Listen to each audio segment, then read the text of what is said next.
Good morning, Warriors. Back with another episode of Vigor Warriors 2 and the 1% Club. So hope you guys are doing well. Hope you guys are on your purpose and continuing to do well in things that you're trying to achieve, goals and things that are going to make you a better person.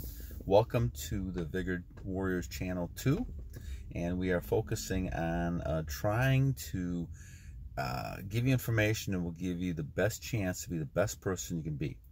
And so much of that comes back down to self-control and be able to master yourself. And that's kind of what we're really kind of dealing with, focusing on a lot of different things that will allow you to actually become better at mastering yourself and kind of figuring out what's happening around the world. We are really kind of looking at a matrix, my friends. And I've learned this over the years, and a lot of the questions you guys are asking me, I will kind of focus on videos, but realize that I've learned, at least from my opinion, that what we see is not really what's been happening in the world in many different ways, and especially with things that we thought were true. Retention is one of those things that, you know, I didn't think about, and I should have thought about why we did that many years ago. But people didn't think about that currently, and you're listening to information telling you that it's okay to release several times a day and it's healthy and those type of things. And I just I finally said enough of it, and I finally kind of learned some things that just made me want to stop. And so now I'm at 493 days, and monk mode is 18 days. So it's nice to look at that. I gotta go back and look at that. Is monk mode 13 days or 18 days? Well, something like that. And I gotta look and see. So the thing is, guys, is when you're looking at this, the key is, do not believe just because you see or someone tells you this. It doesn't necessarily mean it's true. So, but thank you for all the subscriptions. Thank you for the comments, likes. I'm going to give some shout outs here to people. DH, thank you for your comment. I will do something in Trusting in the Journey. Rise Right, if I feel, thank you for your comment. I will do something on metaphysical, the metaphysics of sexual energy. Tori, thanks for your questions as well and the comments. E-Trillionaire, I appreciate your comments as well. I did do one on Nightfall, but just to answer your question, no, the last time that happened to me having a nocturnal admission was a long time ago. But once again, I think when you're younger, it happens a lot easier than when you're 60 years old like I am. So I haven't had it during this session at all. But once again, I'm going hard mode now, and so it may or may not happen. I'll let you know if it doesn't. It does, but it doesn't. I don't believe that's against you anyway. If that happens at night, I believe that's more of a reaction your body is having, and that's not something you're doing purposefully. So I believe you could still count that on being your streak. That's my opinion, at least. Thank you to Alan Tanner. Alan's got a couple questions talking about medicine and really talking about standing up for yourself and making sure that your comment, your voice is heard. That's important. So we're going to talk about those. This comment, this one is going to be called "Look at the Cat." Look at the cat. And it's an interesting one because you can tell a lot about relationships by looking at animals and how they behave, because animals don't have necessarily the emotion and involvement that we do. Now, I've had dogs and cats and loved all the animals. They're wonderful animals. But I've noticed some interesting things about cats. And so let me kind of talk about these a little bit and kind of put them in the crux of your journey and how you look at this. So I have cats who basically are really kind of independent.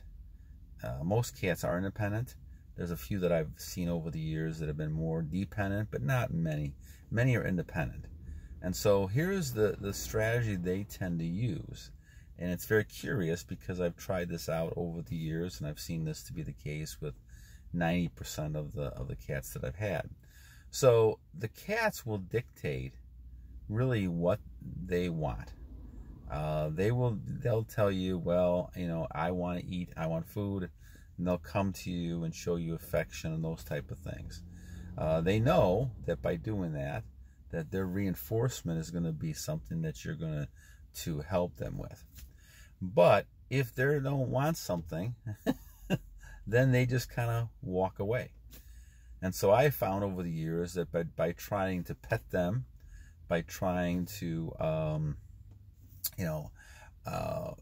kind of show them affection, many times, most of them will back away. You notice that, when you kind of pet them on their back, their tail would go up most of the time. Well, when they don't want it, they just go under and slink under and leave, right? And they will come to you when they want something. And I guess it's kind of a good analogy with relationships, my friends, that the people who tend to be desperate, those who are really kind of going after other things, they're the ones that are kind of putting themselves even worse condition they were. Because it's almost like they're defeating their own purpose by acting desperate and needy. And if you're a man, women know this right away. And this is really where a lot of males fail in relationships. Because they need the relationship so much and they focus on it, it gets worse for them, because the women, they understand that. And they kind of get tired of that. They get bored of that. And they really don't want that. I know I've had counseling sessions a lot where a lot of the guys would talk about, well, I'm sorry, I don't meet her feelings and that kind of stuff. And they're focusing on her instead of focusing on him. And I think that you should be focusing on bettering yourself. And that's really, really important. Because if you better yourself, then everything around you will be more attracted to you. The trouble a lot of people do is that they get desperate, they get needy, they worry about rejections, and I've been there many times, so I understand this. But the idea is that you want to stay away from that attitude. You want to look at the cat and realize the cat, if they don't want to be pet, they're going to move on, right? And they can sit for hours and by themselves, and all of a sudden they will just come out to you when they want to be petted. And they want to have some their own type of pleasure type of things, right? Rubbing their tummy and things like that. So I think it's a fascinating type of thing to see, that cats will be very independent, but they will search you out and they will chase you if you don't give them the attention they want when they want it. And I think, guys, that's the whole key. Now, in order to do that, you have to have a lot of self-control. And we go back to the C model of self-control again. To be able to control yourself first, then have confidence because of that, and then go ahead and have communication. Use that to succeed in the goals and things you're doing. So when you look at this whole idea of, being able to control yourself, you need to be able to control yourself in many different ways. The first way, obviously, is to kind of figure out, how am I going to keep my energy within myself? That is a key, because once you do that, then you're kind of mastering a lot of your emotions, a lot of things inside of you that are going to trigger you to either being positive or being negative. I believe the more energy you lose, and the more, the vampire succubuses, these people, they take your energy, it's going to be draining, and you become weaker, and you become someone that's very vulnerable to a lot of these type of anxieties and fears and things around you.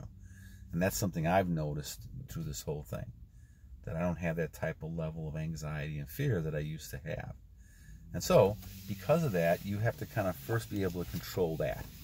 Then you have to kind of control the people that come into your life, because with that level of control, you're going to gain a lot of confidence. You're going to feel stronger. You're going to look stronger. All these things make a difference, and now you're going to be attracting a lot of people, okay? You still, guys, have that energy inside of you. In fact, it's all inside of you. If you've kept it for a long period like I am, it's like a dam ready to burst. Now, how you get that transmuted is the key. You obviously don't want to have issues with yourself because you have too much energy inside of yourself. But you want to use it to work out, to achieve goals, and to get things done. And so you want to use energy. But because you've got that energy, all this attraction is going to come to you. which means your second level of control is going to have to be trying to choose the people that are going to be important in your life. Those are the people. And this is what the cats do, right? They pick the people who really are important and make sure that they gravitate towards them when they want to. When they don't want to, you know, they're just moving on. They're moving on. And this is what happens a lot in the animal kingdom. And so animals don't have the same type of emotions that humans do.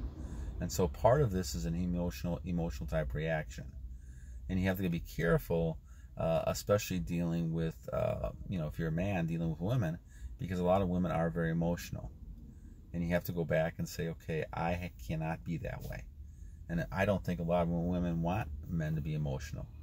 I think they want to be them to be stoic and strong and provide that level of security, knowing that they're going to be taken care of by this person. I think it goes back to the old beginnings of time, you know, with the males and females and the caveman and all kinds of stuff that, you know, there's a protection there that men provide that's important.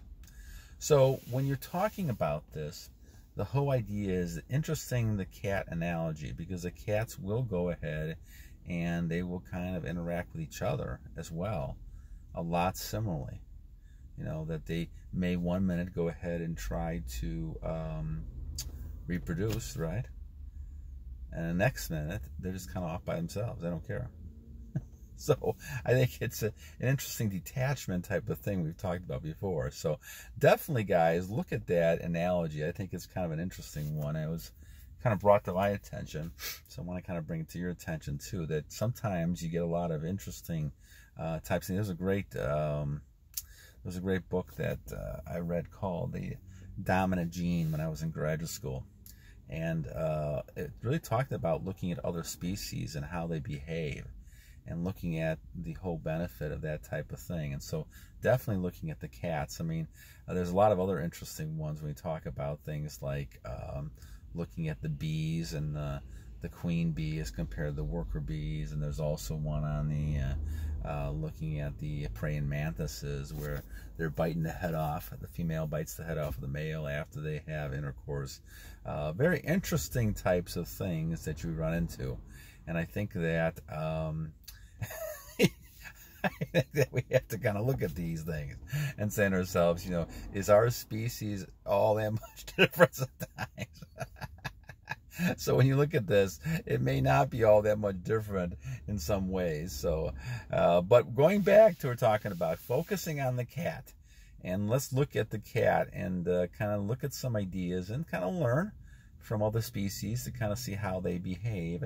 In this case, there's a lot of detachment from the cat, and I think that's important to look at. All right, guys, till next time. Thanks again for all the comments and subscriptions, and we're going to focus on another topic the next time I come back. Till next time, battle on.